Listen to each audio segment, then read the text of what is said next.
2 noyaux verticaux qui les mèneront à leur tribune qui est située au niveau 6, la tribune haute.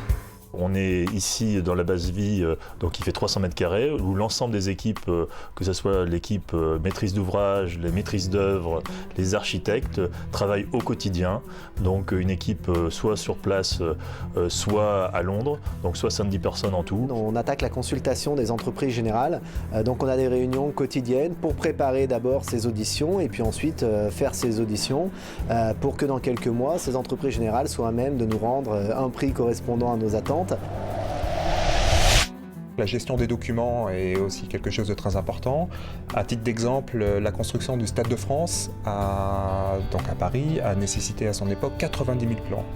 Donc chaque plan est émis, est diffusé, est validé, donc il faut s'assurer que tout le monde ait bien les plans, qu'ils soient déjà bien reproduits, bien tirés, que tout le monde les ait bien lus.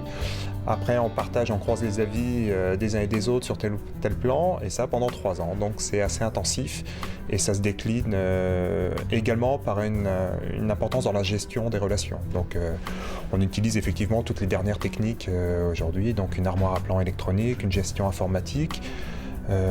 Sur ce projet, elle est d'autant plus nécessaire qu'on a des architectes anglais, c'est-à-dire qu'eux ont leurs équipes, une partie de leurs équipes est à Lyon, une autre partie et le gros de leur troupe est en Angleterre. Le réseau nous permet d'accéder à tous nos fichiers. Donc on a des fichiers avec tous nos plans. Comme n'importe quel système, si le plan n'est pas ouvert à Londres, la personne peut le modifier ici. Ensuite, la prochaine fois que nous on l'ouvrira à Londres, on verra les modifications effectuées par la personne à Lyon. On a aussi un système qui nous permet de dessiner sur l'écran. Donc on peut avoir une conversation en vidéoconférence ou par MSN ou par téléphone en dessinant sur l'écran et en simultané la personne voit le dessin sur son écran à Lyon. La toiture que vous voyez ici, donc elle fait 60 000 m². Dessus on va avoir des panneaux photovoltaïques qui vont produire de l'électricité. Donc rien que cette partie-là du stade, et vous en voyez il y en a beaucoup. Allez, ça va nécessiter une vingtaine de personnes pendant 3 ans, rien que pour définir précisément la conception, l'exploitation, comment tout ça se cale sur la charpente métallique et comment au final on va réussir d'une part à protéger les spectateurs, c'est important, et en même temps réussir à produire de l'électricité. Quand on voit déjà la qualité de ce qui va être fait par l'Olympique Lyonnais au niveau du stade, on a pris quand même un des plus grands architectes au monde, c'est des spécialistes de ce genre d'équipement. On a construit environ 1000 dans le monde entier, au football, où on a fait le stade de Arsenal à Londres, on a fait Wembley, le stade anglais, on a fait le Soccer City à Johannesburg, dans lequel il y avait la finale de la Coupe du Monde.